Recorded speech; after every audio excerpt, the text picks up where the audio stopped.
Esta pregunta es realmente muy buena porque la ozonoterapia y el bloqueo son dos terapéuticas completamente diferentes, pero que tienen un punto en común y que por lo general, en su mayoría, se utiliza para los dolores de espalda. Y dentro de los dolores de espalda, el más común es el de la columna lumbar bien baja o lumbosacra, de donde emerge el nervio ciático, o también la columna cervical, pero más en la columna lumbar bien baja. El bloqueo, que en realidad se llama bloqueo radicular o facetario selectivo bajo control tomográfico. ¿Y qué significa todo este trabalengua, no? El bloqueo es con una aguja un poco más larga, ¿no? Se hace en la columna y puede ser o facetario, es decir, en la articulación entre las vértebras, o radicular, que es por donde sale, por donde emerge el nervio o los nervios y van hacia las piernas, hacia los brazos, hacia la cabeza. Entonces, ¿qué se hace? Se pone al paciente adentro de un tomógrafo y el traumatólogo o el neurocirujano lo que hace es guiarse a través de la imagen tomográfica para hacer una aplicación bien precisa.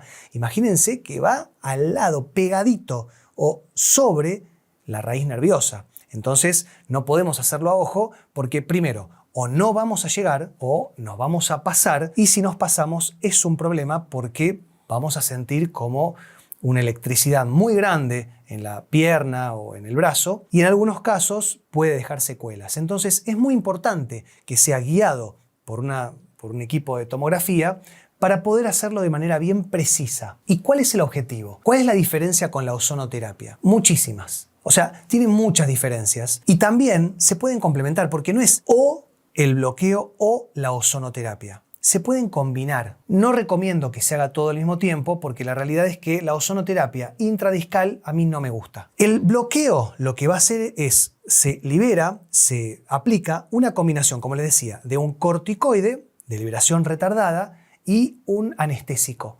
Esto es antiinflamatorio y analgésico, es decir, se intenta bajar el dolor y estamos forzando una desinflamación. Y acá es donde entramos en la misma filosofía de todos los videos y de todos los discursos que doy en todas las redes. ¿Hasta qué punto es bueno desinflamar una zona? ¿Por qué intentamos permanentemente con medicamentos, con inyecciones, con fármacos en general, bajar un proceso natural y fisiológico del cuerpo? La inflamación es un intento del cuerpo por reparar una estructura dañada.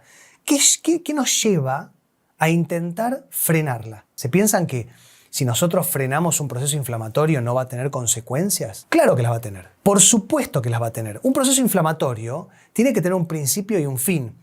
Y nosotros podemos o debemos o idealmente tenemos que intentar estimular la velocidad con la que el cuerpo regenera las estructuras o a lo sumo intervenir cuando esta situación inflamatoria se cronifica, es decir, se hace crónica. ¿Qué significa crónica? Porque uno dice, espera, yo lo tengo hace un montón de tiempo. ¿Cuánto tiempo? Un mes. No es crónico. Una patología es crónica cuando supera los 3 meses. En promedio, ¿no? Obviamente no podemos generalizar. Una persona con sobrepeso va a tener una inflamación crónica un poco más extendida, pero más allá de eso, si nosotros tenemos una patología crónica, y ahí sí tenemos que hacer un estímulo, porque tenemos que despertar al cuerpo y decirle, pará, anda y repara esta zona, no me la abandones, no me la dejes ahí a medio terminar. Y esto lo hacemos con la ozonoterapia. ¿Se va entendiendo la diferencia? La ozonoterapia es un estresor. ¿Y qué es un estresor, Javier?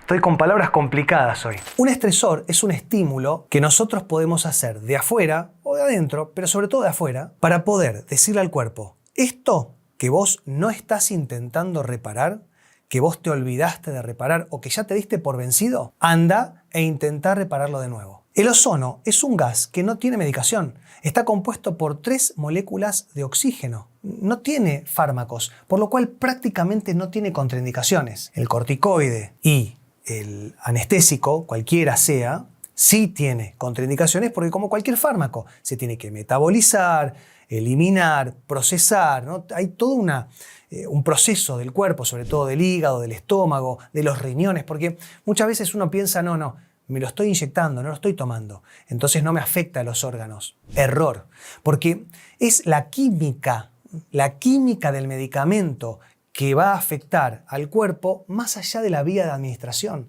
Entonces, si nosotros nos estamos inyectando en la columna un bloqueo, que como les decía, corticoide más anestésico, lo vamos a tener que metabolizar por algún lado. Y las personas que sufren de hipertensión y o diabetes lo van a sentir más aún. Ahora, lo más importante de esto, ¿el bloqueo es curativo? No. El bloqueo es paliativo. Entiendo que ahora van a venir un montón de personas que me dijeron, pará, flaco, pará. Yo me hice un bloqueo y anduve bárbaro. Me encanta, te aplaudo y me alegro por vos. Pero es un porcentaje muy chico, porque el objetivo de un bloqueo es intentar apagar el fuego, es intentar bajar un poco la inflamación mientras el cuerpo continúa reparando, pero con un corticoide encima va a ser muy difícil que el cuerpo retome ese proceso de reparación. Por otro lado, el ozono parece como, ¿no?, la niña mimada, ¿no?, la que prácticamente no tiene contraindicaciones, que no tiene medicación, que no nos va a intoxicar, pero también hay que esperar. El ozono no es de efecto inmediato. Tengo que reconocer también que tengo pacientes que con un par de aplicaciones de ozono ya anduvieron bien, pero son los menos. Entonces, el ozono, como no tiene medicación, se vale de la acumulación, ¿no? Se va acumulando la concentración de ozono semana tras semana y esto va haciendo que se intente estimular la regeneración y, entre comillas, le pongo, la curación de la zona. Porque, por ejemplo, si nosotros tenemos una hernia de disco o artrosis o un proceso de desgaste, bueno, una irritación, un golpe, una inflamación, el bloqueo, un corticoide, va a frenar la inflamación y también va a intentar bajar el dolor.